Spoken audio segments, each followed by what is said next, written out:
Hello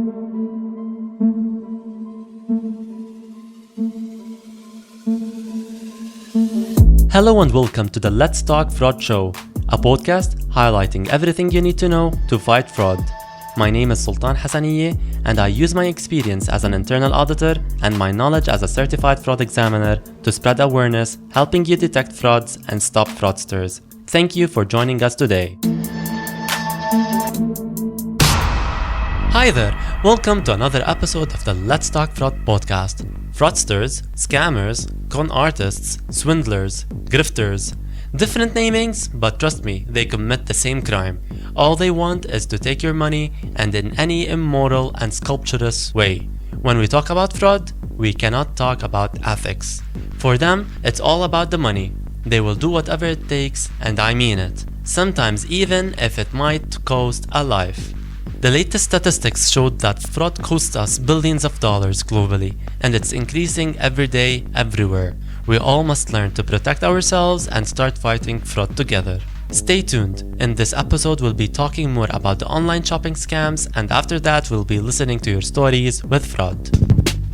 You can order anything online and get it to your door with free shipping. The world is shifting from the traditional business model into a more accessible model, which is just pressing one button away. While many online sellers are legitimate, unfortunately scammers can use the anonymous nature of the internet to rip off unsuspecting shoppers. Scammers use the latest technologies to set up fake retail websites that looks like the genuine online retail stores. They may use sophisticated designs and layouts, possibly stolen logos and even stolen domains. Many of these websites offer luxurious items such as popular brands of clothing, jewelries, and electronics at a very low price. Sometimes you will receive the item you paid for, but they will be fake or counterfeited. Other times, you will receive nothing at all. The biggest hint that a retail website is a fraud is the method of payment. Scammers will often ask you to pay using a wire transfer or using your debit credit card. The cash on delivery is not an option. The new version of online shopping scams involves the use of social media platforms to set up fake online stores. They open the store for a short time, often selling fake branded clothing or jewelries, and after making a number of sales, the store disappears. They also use social media to advertise their fake website, so don't trust a website just because you have seen it advertised or shared on social media. The best way to detect a fake trader or a social media online shopping scam is to search for reviews before purchasing. So you got to keep your eyes wide open. What are the red flags that you need to focus on so you don't fall to such scams? Well, first, a product is being advertised at an unbelievably very low price or advertised for having amazing features that sound too good to be true. The online customer service representative, or in other words, the scammer, insists on immediate payment or a payment via transfer or using your credit debit cards. The social media-based store is very new and selling products at very low prices. The store may have limited information about delivery and other policies. An online retailer does not provide adequate information about privacy, terms and conditions of use, dispute resolutions, or contact details. Last but not least, the seller may claim he is overseas and that he or she does not allow payment through a secure payment service, such as PayPal or a credit card transaction, and he needs it to be transferred via a financial service company to him or her in person. We will be giving you tips on how to protect yourself by the end of the podcast. Don't miss that. Like what you hear so far? Make sure you never miss the show by clicking the subscribe button now. This podcast is made possible by listeners like you. Thank you for the support. Now back to the show. Have you ever been a victim of fraud? Unfortunately, many of us have. Fraudsters will always pressure you to spend money without giving you time to think. They will tell you that the deal is a one-time offer and that you have to act now, or you'll miss out the opportunity and someone else will profit. They may even try to make you feel like you're a part of a very special selected group, and they will very quickly go from being warm and friendly into being too cold and insulting if you don't give them what they want. If you learn to recognize the ways fraudsters take advantage of people, then you can beat them before they beat you. Don't be forced into a quick decision that involves your money. Don't believe in easy money, and I hate to say it, but sometimes greed can be a huge factor that doesn't be blinded by it. In the following segment, we will hear some of your personal stories with fraud.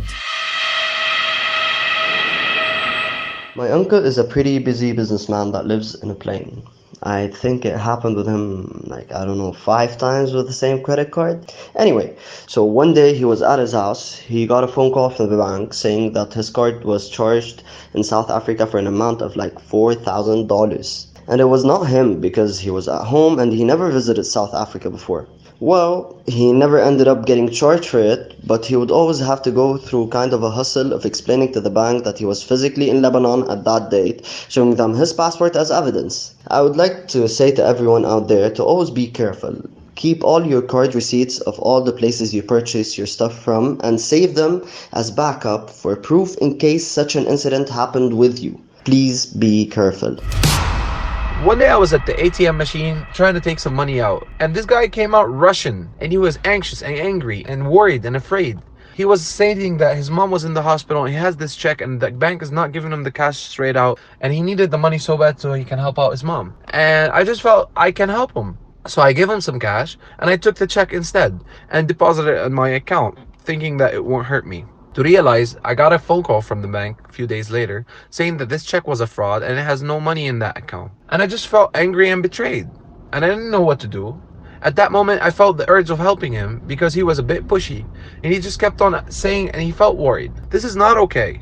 Always make sure that there's some people like that. They are willing to lie and act so they can fraud you or take money from you or scam you. I think you don't put yourself in that situation. Ask for help, or at least ask what's going on, because I'm pretty sure someone has happened that to them and they are scammed too. So or else just say no. You're not obliged to do anything. That guy can deal with himself. And if you want to help, just make sure you're doing it in the right way and not helping people who don't deserve it.